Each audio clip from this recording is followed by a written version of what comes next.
Hello everyone, welcome to this video. इस video में हम बात करने वाले हैं what is democracy and why democracy को लेकर। दैट मीन्स कि जो हमारा टॉपिक है वो हमारा है डेमोक्रेसी। ठीक है। और अभी वर्ल्ड में आप देखोगे कि पिछले 90s के बाद से 90s के बाद से अगर हम बात करें 90s के बाद से अगर हम बात करें तो सारी कंट्री की जो टिल्ट है, इंक्लाइनेशन है, वो किसकी तरफ है? डेमोक्रेटिक फॉर्म ऑफ गवर्नमेंट की तरफ है। किसकी तरफ है? डेमोक्रेटिक फॉर्म ऑफ गवर्नमेंट की तरफ है। ठीक है। इसमें और वहां की पब्लिक को भी क्या है, डेमोक्रेटिक फॉर्म ऑफ गवर्नमेंट ही चाहिए होती है। बिकॉज ऑफ दैट, क्योंकि इसमें इंडिविजुअल्स के राइट्स प्रोटेक्ट होते हैं। इंडिविजुअल्स के राइट क्या होते हैं?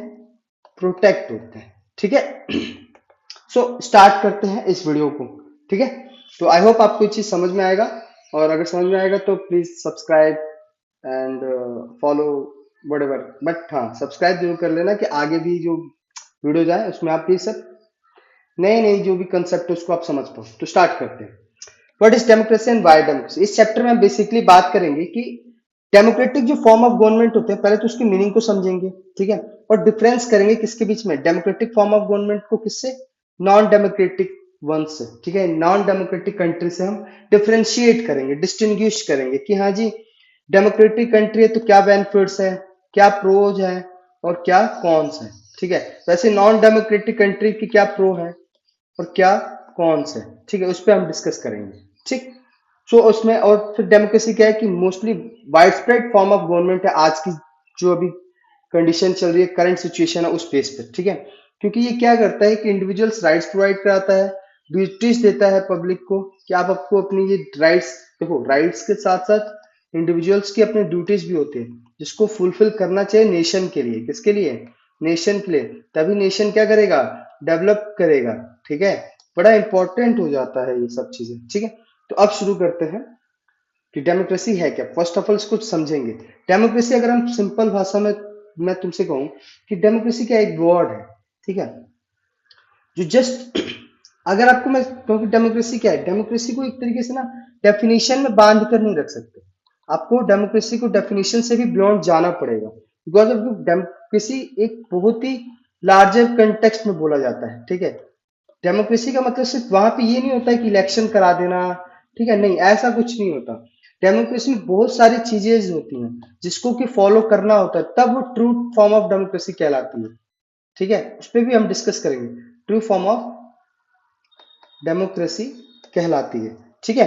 अब बात करते हैं कि ओरिजिन ऑफ द वर्ड। भाई ये ओरिजिन कहां से होता है? तो डेमोस ग्रीक वर्ड है, डेमोस पीपल एंड क्रेटिया रूल, यानी rule of people, rule of the people.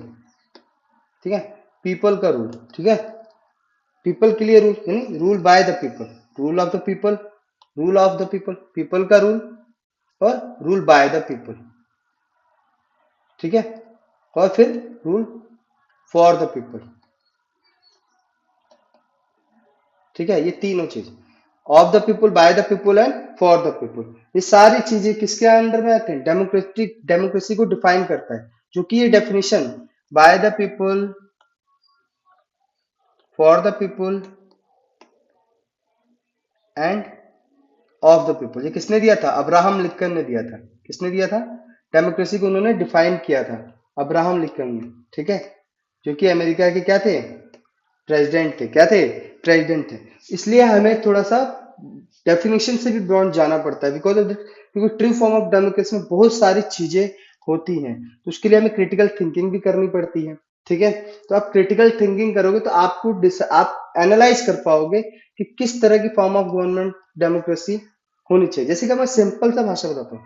आप पाकिस्तान और इंडिया को आप करो। पाकिस्तान जनरली क्या है, अपने आप को वहां पे भी इलेक्शंस होते हैं। तो अगर वहां पे इलेक्शंस होते हैं पीपल की द्वारा ही होते हैं, bye the people he election होते हैं। जो वहां पे एक तरीके से गवर्नमेंट चुनी जाती है वो बाय द पीपल ही चुनी जाती है। तो क्या वहां पे डेमोक्रेसी है? ये आपको डिसाइड करना है।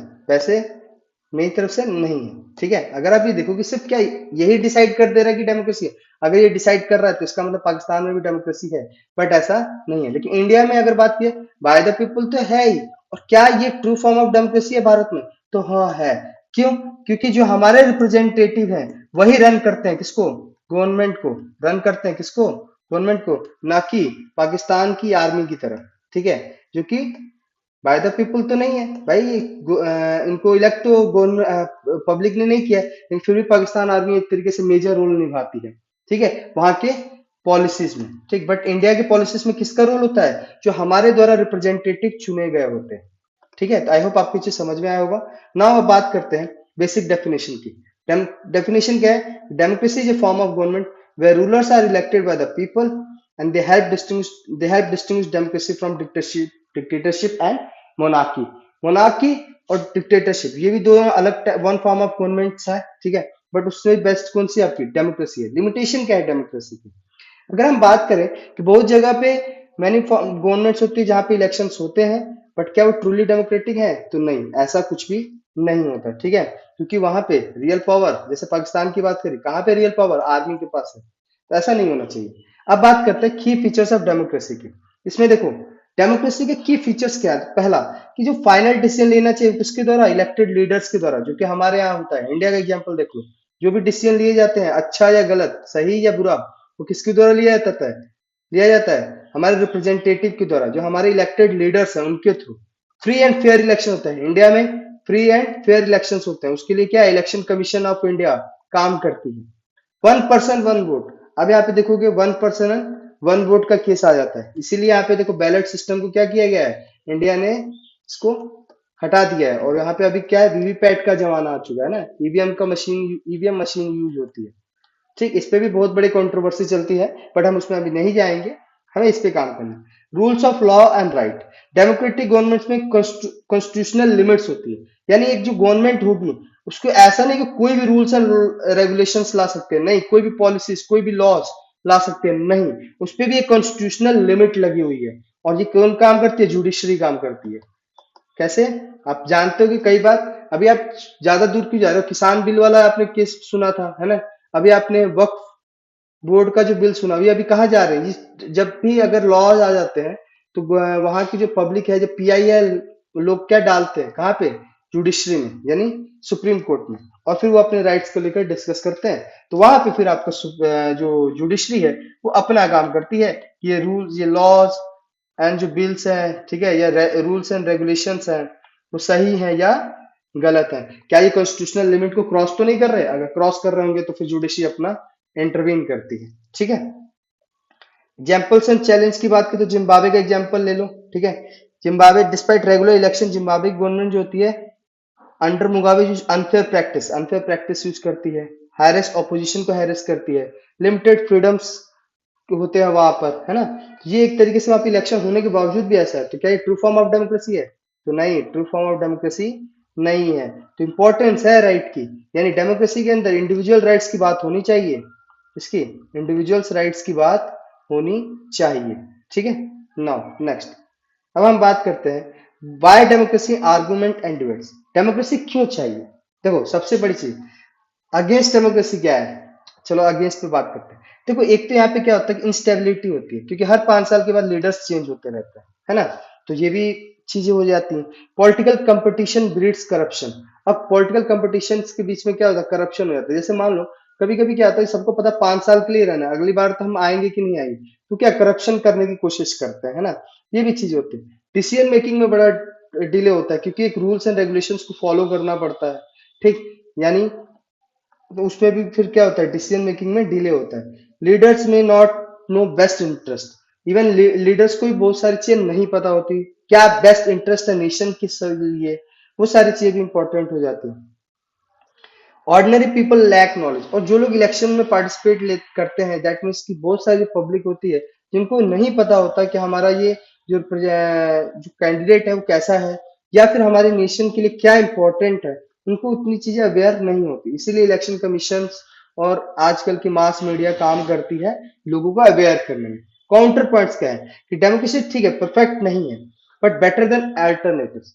अदर देन से बाकी फॉर्म ऑफ गवर्नमेंट से, मोनार्की से, ठीक है, डिक्टेटरशिप से, तो अच्छी ही है, ठीक है। क्योंकि ये क्या करती है? पीपल्स के पार्टिसिपेंट को इंश्योर करती है, अकाउंटेबिलिटी का काम करते हैं। अकाउंटेबिलिटी मतलब जो हमने रिप्रेजेंटेटिव चुने होते हैं वो अकाउंटेबल होते हैं। अगर वो ऐसा हो, मान लो कि उन्होंने सही से काम नहीं किया, तो 5 साल हम उन्हें हटा सकते हैं। पीसफुल कॉन्फ्लिक्ट रिजोल्यूशन होते हैं डाइवर्स सोसाइटी के अंदर, क्योंकि हमारी जुडिशरी एक अच्छा काम कर रही होती है, और अगर फॉर्म ऑफ जो हमारी गवर्नमेंट है वो भी रूल्स एंड रेगुलेशन को उस तरीके से इम्प्लीमेंट करती है जिससे कि कोई कॉन्फ्लिक्ट ना आए। ठीक है। बेनिफिट्स ऑफ डेमोक्रेसी, ये तो हमने बात करी कि अगेंस्ट क्या क्या है। अब बात करते हैं कि बेनिफिट्स क्या क्या है। तो बेटर रिस्पॉन्स टू नीड्स, ठीक है, यानी डेमोक्रेसी क्या करता है, रिस्पॉन्ड अच्छा करता है सिटीजन्स की नीड को, यानी सिटीजन्स की नीड जो होती है उसको वो क्या करता है, फुलफिल करने की कोशिश करता है। सिटीजन्स की डिग्निटी पे काम करता है, और अकाउंटेबिलिटी इंश्योर कर होती है किसकी, गवर्नमेंट की, जो इनको हमने चुना होता है। Improve decision making, decision making भी इंप्रूव होती है क्योंकि different form of different society से डिस्कस किया जाता है, डिफरेंट टाइप्स ऑफ पीपल से डिस्कस किया जाता है, डिफरेंट रिलीजन्स, कास्ट, डिफरेंट तरीके की कम्युनिटीज से, ठीक है, सिविल सोसाइटी से डिस्कस करके ही एक बेटर डिसीजन आता है। तो लेट तो आता है लेकिन इंप्रूव डिसीजन आता है। पीसफुल कॉन्फ्लिक्ट रिजोल्यूशन होता है, कॉन्फ्लिक्ट जो होते हैं वो क्या होते हैं, इजिली रिजॉल्व हो सकते हैं, जिसके बारे में अभी हमने डिस्कस किया था। ठीक है। ब्रॉडर मीनिंग की अगर बात करें और आइडियल ऑफ डेमोक्रेसी की, तो उसमें आपका रिप्रेजेंटेटिव डेमोक्रेसी होती है, जहां पे क्या है, हम लोग अपने रिप्रेजेंटेटिव को चुनते हैं। डिफरेंट पॉलिटिकल पार्टी से कैंडिडेट्स खड़े होते हैं, ए बी सी, और इनमें से हम किसी एक बेस्ट को चुनते हैं, जिनको सबसे ज्यादा वोट मिलते हैं वो हमारा रिप्रेजेंटेटिव बन जाता है। ठीक है। डेमोक्रेटिक बियॉन्ड गवर्नमेंट की भी डेमोक्रेसी होती है। जैसे आप देखोगे फैमिलीज के ऊपर, क्लासरूम, ऑर्गेनाइजेशन, जहां पे भी क्या होता है, डिसीजन जो होता है कंसल्टेशन के बाद ही होता है। ठीक है। कंसल्टेशन के बाद ही होता है। डेमोक्रेसी क्या है, एक तरीके से आइडियल फॉर्म ऑफ गवर्नमेंट होती है। सिटीजन्स पार्टिसिपेशन होती है, क्योंकि हमें पता होती है भाई सिटीजन जब पार्टिसिपेट करेंगे तो वो अपने प्रो एंड कॉन्स देखेंगे, वो अपने लीडर्स के अच्छे और बुरे सारी चीजें पता लगाएंगे, और देन फिर वो क्या करते हैं, पार्टिसिपेट करते हैं इलेक्शन के अंदर। तो आई होप इस वीडियो में इतना ही, और आपको ये समझ में आया होगा। और अगर कोई थोड़ी भी मिस्टेक होगी तो उसके लिए दिल से सॉरी, एंड प्लीज देखो यार, और सब्सक्राइब करो एंड सपोर्ट करो। Thank you.